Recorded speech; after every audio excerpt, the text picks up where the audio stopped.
الجيش الوطني الشعبي خرج الحصيلة العملياتية تاعه لشهر نوفمبر 2025، واللي تبان منها المجهودات الكبيرة اللي راهي معمولة عبر كامل البلاد باش يواجهوا الإرهاب والجريمة المنظمة والتهريب والهجرة غير الشرعية. الأرقام اللي خرجت هذا الشهر توضح باللي الوحدات العسكرية راهي دايرة واجبها بعيون محلولة مع تعاون كبير بين مختلف الأجهزة الأمنية، وهذا الشيء خلى النتائج تكون قوية في بزاف جبهات. فيما يخص الناس اللي توقفوا، قدروا وحدات الجيش يديروا عمليات مهمة، أهمها استسلام 4 إرهابيين كانوا يخدموا في مناطق متفرقة، وهذا الأمر يبين باللي الخناق راهو يضيق على بقايا التنظيمات الإرهابية. وزيد على هذا الشيء تم توقيف 29 واحد متورطين في دعم هذا الجماعات بالمعلومات ولا بالخدمات اللوجستية.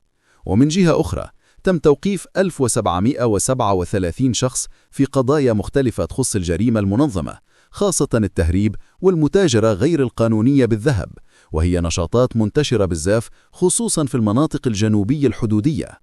وفي إطار محاربة المخدرات والترويج تاعها تم توقيف 211 تاجر مخدرات وتفكيك شبكات كاملة تخدم داخل البلاد.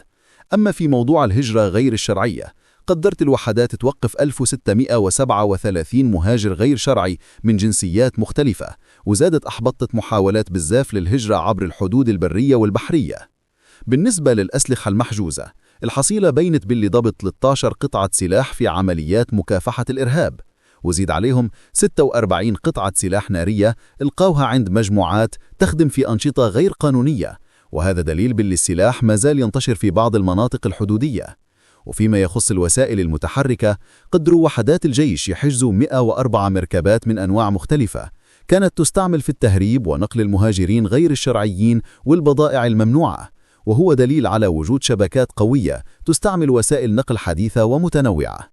وزيد التقرير جاب كميات كبيرة من الأغراض المحجوزة خلال الشهر، منهم أكثر من 20 قنطار كيف معالج، حوالي 5.75 كيلوغرام كوكايين، ما يفوت 684 ألف قرص مهلوس، 266 ألف لتر تاع الوقود المهرب، 689 مطرقة ضاغطة تستعمل في التنقيب غير الشرعي، 1222 مولد كهربائي تم حجزهم من ورشات تنقيب ممنوعة.